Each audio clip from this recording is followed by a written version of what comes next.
and sisters, how you feeling? Awesome. My name is Kelly Osbourne. I am a leader in Fight for 15 from Cedar Rapids, Iowa. I am a McDonald's employee that makes $8.25 an hour, and that ain't right. We recently had a victory after a strike. We actually got a raise to $10 an hour. And then, consequently, got all of our hours cut. I'm here to introduce a candidate that I had the pleasure of asking a question to 2 weeks ago in Des Moines at the People's Presidential Forum.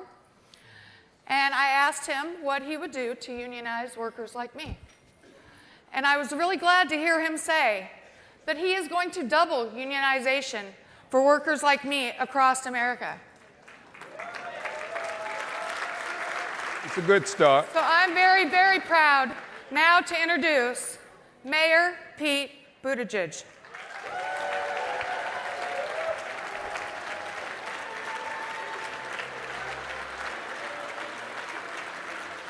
Welcome, welcome, welcome.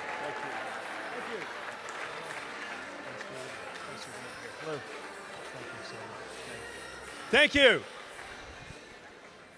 Thank you so much for your leadership. Thank you for what you were doing to make sure that the economy actually works for working Americans.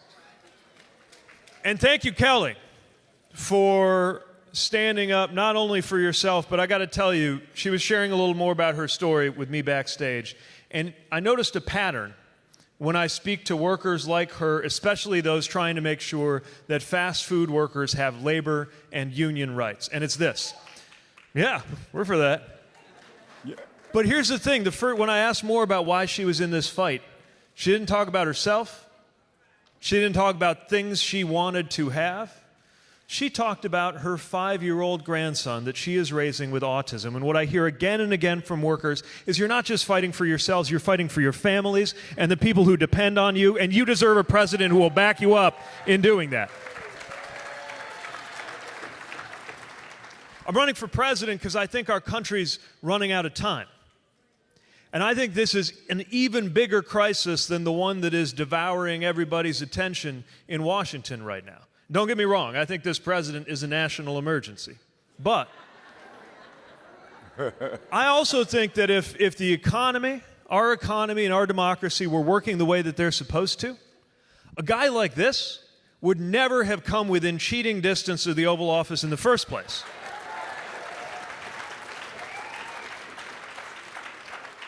And you were ahead of the curve on dealing with the conditions that allow people like him to take over a political party and get to where he's gotten.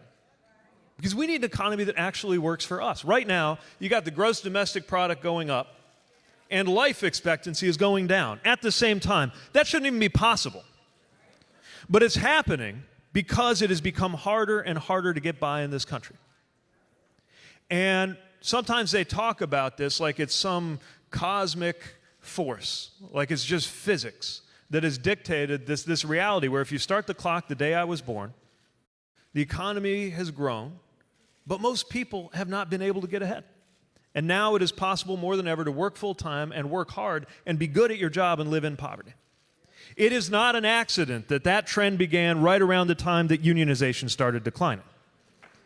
And that is why, and I know we'll have more chance to get into detail on this, but my plan will expand who can unionize and how you can unionize, in addition to making sure that $15 is the floor, not the ceiling, for workers in this country.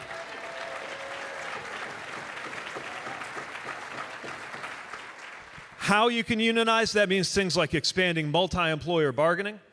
It means making sure penalties for employers who interfere with union elections are actually multi-million-dollar penalties that they're going to care about. And who can unionize, from fast food workers to gig workers to domestic and farm workers having labor protections. That's something I know the people in here know all about. So I'm going to respect the timekeeper over there, but I hope we can get into that too. So we got a few questions for you, Mayor Pete. Sister. Hi, Mayor Pete. Hello. My name is Teresa McClatchy, and I work at the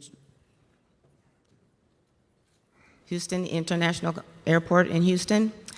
and I am a single parent of 2 daughters, and I have 2 granddaughters. And I'm also a proud member of the SEIU in Texas. Currently in July, I was in a car accident. And because of that car accident, I wasn't able to have the surgery on my own. But because the person that did hit me had insurance, I was able to have the surgery done on my neck that I needed. But my workers, or my employer, told me that if I didn't come back to work, that I would be terminated. Mind you, I've only been out for 1 week, so I had to go back to work the following week. So my choices were be terminated, be evicted, or go against my doctor's wishes and go back to work, because I was supposed to be off for 2 months max.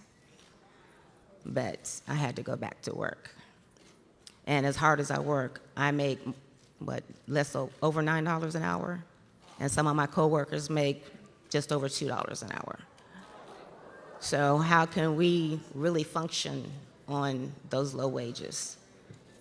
So unions kind of help us to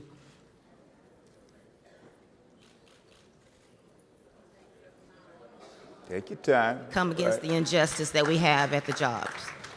And that's what it is really a lot of injustices at the job, because it's like they're bullying you to come back to work, and they know the situations that they have.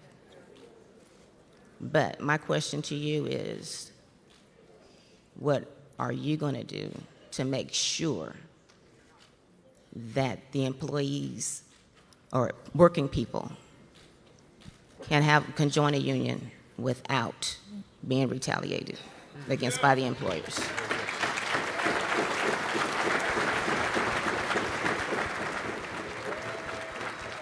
Well, first of all, I'm so sorry to hear about your accident, and I'm so impressed that that hasn't stopped you from standing up and fighting for your rights and those of other workers. So thank you for being here. I refuse to be defeated. Good. But you also shouldn't have to be in this situation. No one should have to choose between their health and their paycheck. If your doctor says, I'm guessing your doctor knows a lot more than your employer about what is right for you medically, and you should have the freedom to listen to your doctor. So, what do we do about this? Well, one of the things I mentioned very briefly is that there are a lot of cases where you got employers interfering with workers seeking to unionize.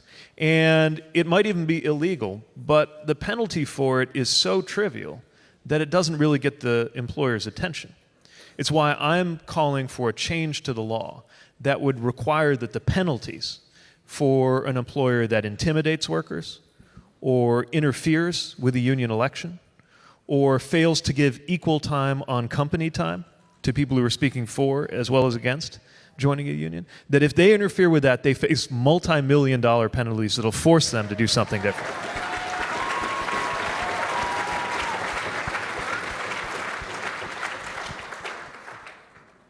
Now, a couple other things come to mind.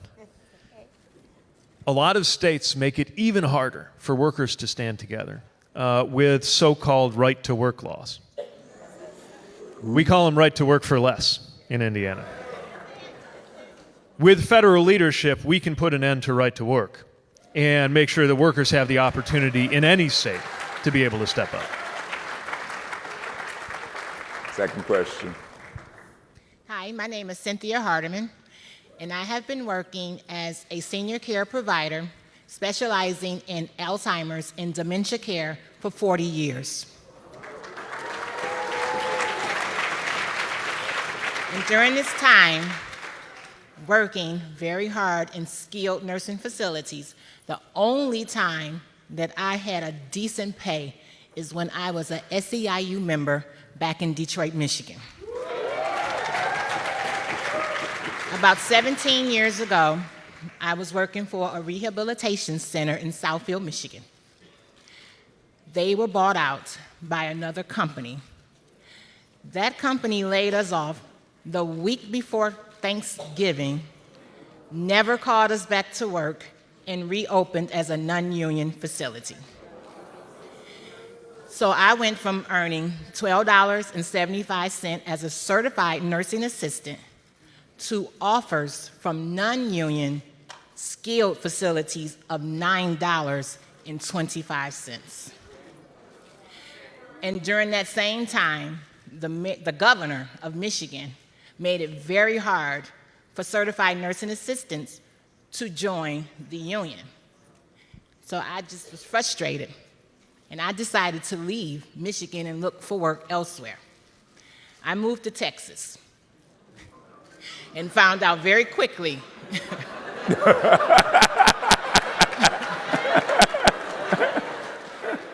that the pay in Texas was no different in Michigan. And some of those Medicaid-ran facilities, the conditions were terrible.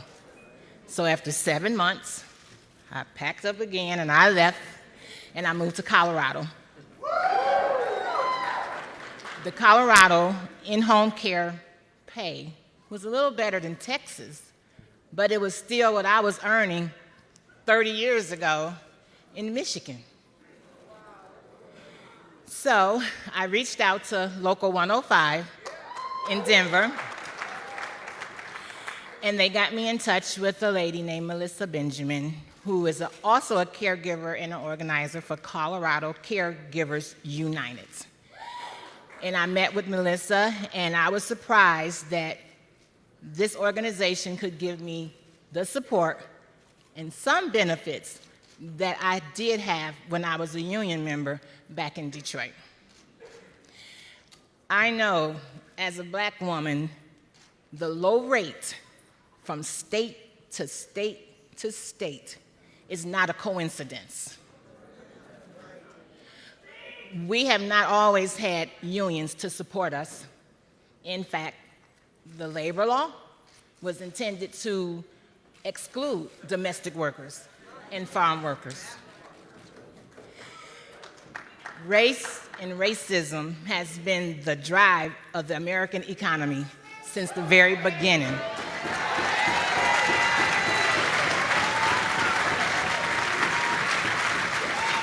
And our next president needs to understand how those two things work together. So I would like for you to tell us your understanding of how racism has driven the American economy and what your plan is to fix that problem if you are elected the next president of the United States.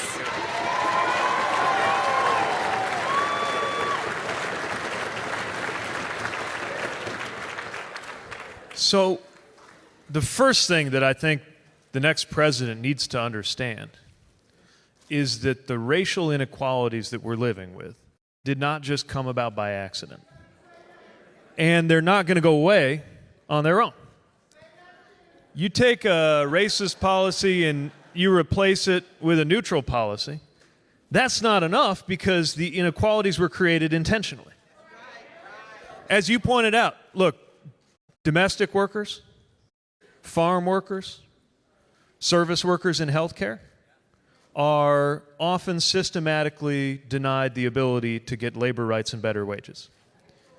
Service workers in healthcare, farm workers and domestic workers are disproportionately workers of color and women. Does anyone think those two things are a coincidence? It is one example of the systematic exclusion, and there are many. Look, some of this goes back hundreds of years to the fact that the very foundation of the American economy resulted in the theft of labor, which is to say the theft of generational wealth of enslaved people. Right now.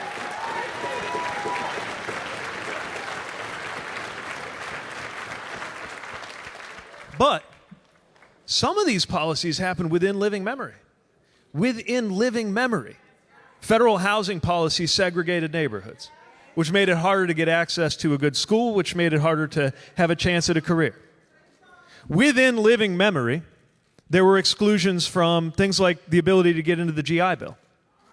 And the way Social Security was designed made it harder for some workers, again, in disproportionate fields with women and workers of color, to be able to access those benefits. This is one of the reasons why it is so important to support farm workers, to support domestic workers, to support service workers, And I'm sorry to hear that Michigan lost you and so did Texas, because of its failure to support you as a worker. And it is one of the reasons why, in addition to labor law, I believe we're counting the wrong things in this economy. We ought to count the success of our economy not by how the Dow Jones is doing or how the GDP is doing, but by the income growth of the 90%. Does anybody reflect?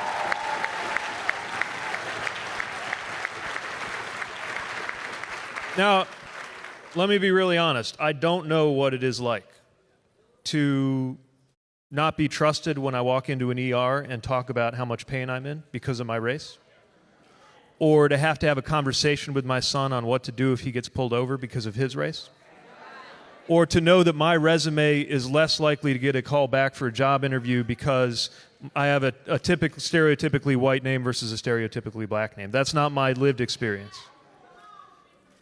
But I do have a little bit of experience with exclusion.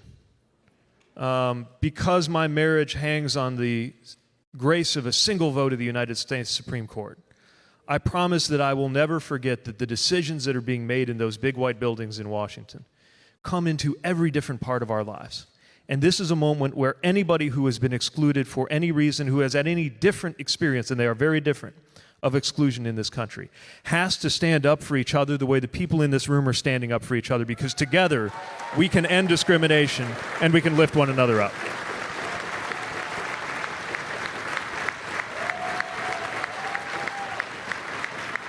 We got one question from the field. Good afternoon, everybody. My name is Perla Canales. I'm member for the Union 32 BJ for 17 years.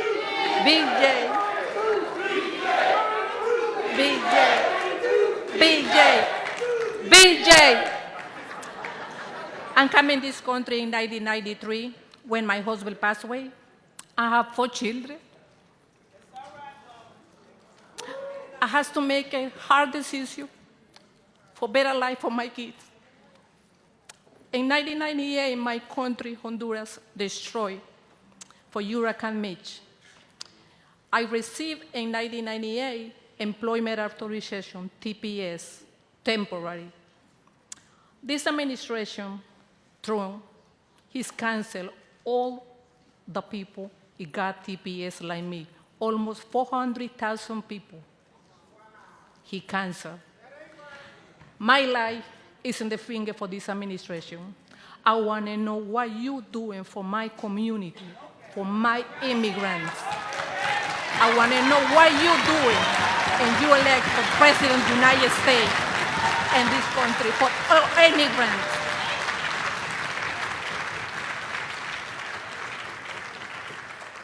First of all, what this administration is doing is dead wrong, and it goes against everything in the American moral tradition of support to people who come to our shores looking for a chance at a better life, and also bringing, now we're not just doing a favor, people who come to this country like you are bringing a gift, bearing a gift, making this country a better place. And we need to honor that. It is why we need to extend temporary protected status, not withdraw it. It is why we need to create more pathways to citizenship. It is why we need to eliminate unfair country caps that limit, for no good reason, the combinations of people who can come.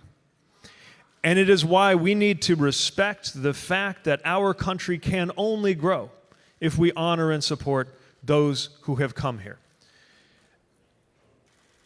I'm going to try to share this in Spanish too, because this is important.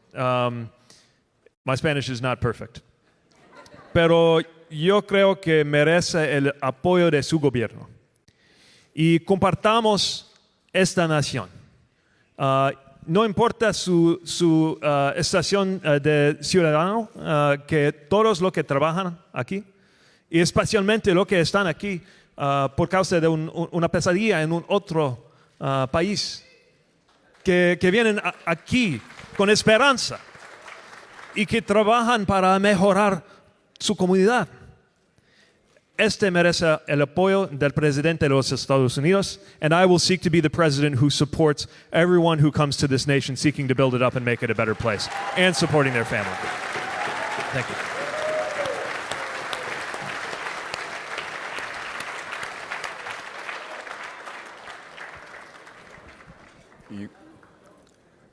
2-3 minutes Oh, closing. all right. They're going to let me talk a little more. Take your time. Well, once again, did you hear how in that question and each of the questions that came up, people are not only asking about what can be done for them, it's people who are supporting their families, who care about others, who want to lift up their communities. That we need to support those who wish to support others. And I want to make an observation that was pointed out to me not long ago. We talk about how good manufacturing jobs are because of the wages and the protections that go with them, even though they're chipping away at those day by day. But manufacturing jobs were not always good. They used to pay poorly. They used to be incredibly dangerous. They became good jobs because workers came together and demanded that they become good jobs.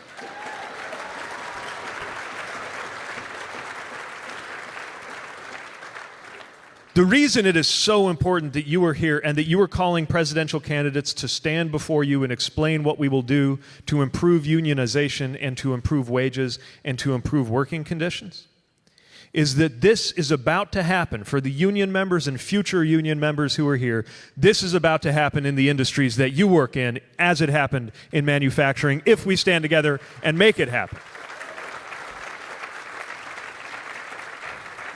In healthcare, in gig work, and one of the things in my plan is that we insist that gig workers be extended union protections, because if you're doing a gig, you're doing a job, and if you're doing a job, you're a worker. We insist that you have worker protections and can speak to an employer that controls the conditions of your work, even if they call you a contractor, because if they can control the conditions of your employment, then that's who you ought to be able to bargain with.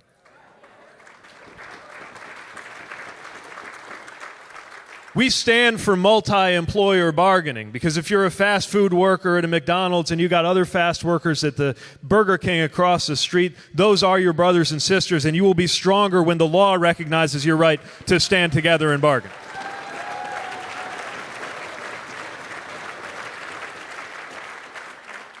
The challenge we're living through today, the fact that you can work full-time and live in poverty, is not some result that could never have been otherwise. It is the result of policy choices. So we're going to make different policy choices.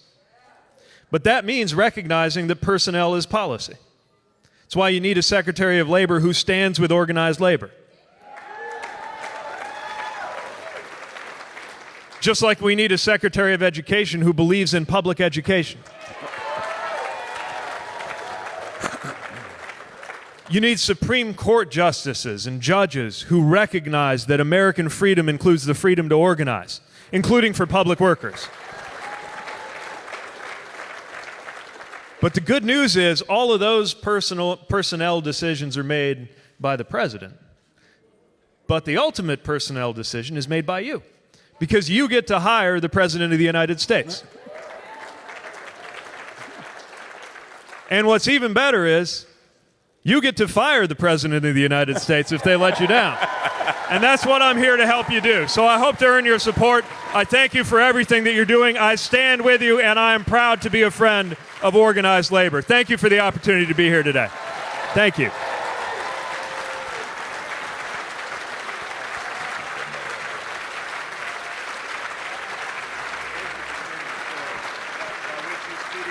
Thank you, Mayor Pete.